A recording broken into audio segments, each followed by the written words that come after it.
Ladies and gentlemen, if you're looking for a compass in an era of fragmentation, Vietnam just held it up in New York. At the United Nations General Assembly's 80th high-level debate, the UN Secretary-General described Vietnam as a pillar of today's multipolar world. That is not a courtesy line. It signals greater voice, representation, and responsibility for emerging economies, and Vietnam is on that front row. For investors, a louder Vietnamese voice at the rulemaking table means clearer policy signaling, sturdier institutions, and a safer lane for long-term capital deployment. But multilateral status is only half the story. On the bilateral track, the United States called Vietnam one of its top priority partners in the region. Both sides reaffirmed the comprehensive strategic partnership with a results-first mindset, deeper supply chain integration, advanced manufacturing, green energy, digital trade, and financial connectivity. This is exactly how new market leadership is built, through standards, skills, and scale.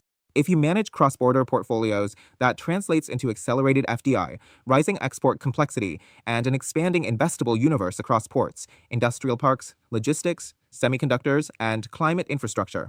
Vietnam also stepped forward with concrete multilateral deliverables, hosting the UN Cybercrime Convention signing in Hanoi this October and preparing to chair the 2026 NPT Review Conference. These roles demonstrate capacity to convene, mediate, and implement qualities investors prize when allocating to frontier-turned emerging markets. Finally, the global mood music matters. In New York, President Donald Trump referenced a tariff agreement with Vietnam while emphasizing a results-oriented approach to trade. For dealmakers, that's a pragmatic green light. As headwinds shift, institutional channels for trade and investment with Vietnam are opening rather than closing. So here is the bottom line. Vietnam is not merely open for business. Vietnam is shaping the business environment, regionally and globally. If you are reallocating production, diversifying Asia exposure, or hunting for climate-aligned yield, this is your entry window. Start with logistics and industrial real estate. Add advanced manufacturing and power transition plays. Layer in digital infrastructure and export champions.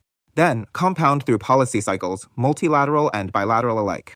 Join us in Vietnam, where resilience meets scale and scale meets strategy.